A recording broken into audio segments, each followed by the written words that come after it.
ಈ ವೀಕೆಂಡಲ್ಲಿ ನಡೆಯೋ CSK ಮತ್ತು SRH ಮ್ಯಾಚಲ್ಲಿ ಧೋನಿ ಆಡೋದು ಖಚಿತವಾಗಿದೆ ಅಂತಂದರೆ ಆಲ್ಮೋಸ್ಟ್ ಕನ್ಫರ್ಮ್. ಮತ್ತು ಸ್ಟಾರ್ ಸ್ಪೋರ್ಟ್ಸ್ ಅವರು ಒಂದಷ್ಟು ಧೋನಿ ನೆಟ್ಟಲ್ಲಿ ಪ್ರಾಕ್ಟೀಸ್ ಮಾಡ್ತಾ ಇರೋ ಫೋಟೋಗಳನ್ನ ಬಿಟ್ಟಿದ್ದಾರೆ.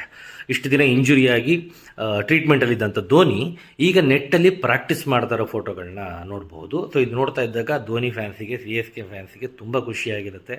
ಧೋನಿಯವ್ರನ್ನ ಮತ್ತೆ ನಾವು ಫೀಲ್ಡಲ್ಲಿ ನೋಡ್ಬೋದು, ಬ್ಯಾಟಿಂಗ್ ಮಾಡೋದು ನೋಡ್ಬೋದು, ಕೀಪಿಂಗ್ ಮಾಡೋದು ನೋಡ್ಬೋದು ಅಂತ. ಬಟ್ ಕ್ವಶನ್ ಇರೋದೇನಂತಂದರೆ, ಧೋನಿ ಪ್ಲೇಯಿಂಗ್ ಲೆವೆನ್ ಒಳಗಡೆ ಬಂದು ಆಡಿದ್ರೆ CSK ಟೀಮಲ್ಲಿ ಯಾರನ್ನ ಡ್ರಾಪ್ ಮಾಡ್ತಾರೆ, ಯಾವ ಜಾಗದಲ್ಲಿ ಧೋನಿ ಆಡ್ತಾರೆ? 100% ಧೋನಿ ಇಂಪ್ಯಾಕ್ಟ್ ಪ್ಲೇಯರ್ ಆಗಂತೂ ಆಡಲ್ಲ ನನ್ನ ಪ್ರಕಾರ. ಏನಕ್ಕೆ ಅಂದರೆ ಧೋನಿ ಬಂದು ಕೀಪಿಂಗ್ ಮಾಡೇ ಮಾಡ್ತಾರೆ, ಸಂಜು ಸ್ಯಾಮ್ಸನ್ನು ಫೀಲ್ಡಿಂಗ್ ಮಾಡ್ತಾರೆ. ಸೊ ನನ್ನ ಗೆಸ್ಟ್ ಪ್ರಕಾರ CSK ಅವ್ರ ಹತ್ರ ಈಗ ಎರಡು ಆಪ್ಷನ್ಸ್ ಇರುತ್ತೆ. ಒಂದು, ಈ ಸೀಸನಲ್ಲಿ ಫಾರ್ಮಲ್ಲೇ ಇಲ್ದಿರೋ ಋತುರಾಜ್ ಗಾಯಕ್ವಾಡ್ನ ಡ್ರಾಪ್ ಔಟ್ ಮಾಡಿ ಸಂಜು ಸ್ಯಾಮ್ಸನ್ಗೆ ಕ್ಯಾಪ್ಟನ್ಸಿ ಕೊಟ್ಬಿಟ್ಟು ಧೋನಿನ ಗಾಯಕ್ವಾಡ್ ಪ್ಲೇಸಲ್ಲಿ ಆಡಿಸ್ತಾರೆ.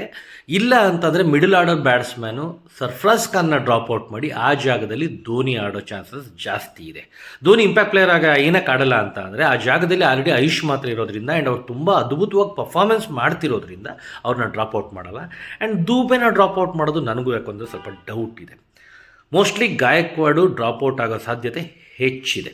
ಸೊ ನಿಮಗೇನಿಸುತ್ತೆ, ಯಾರನ್ನ ಡ್ರಾಪ್ ಔಟ್ ಮಾಡಬೇಕು, ಯಾರ ಜಾಗದಲ್ಲಿ ಧೋನಿ ಬಂದು ಆಡಬೇಕು?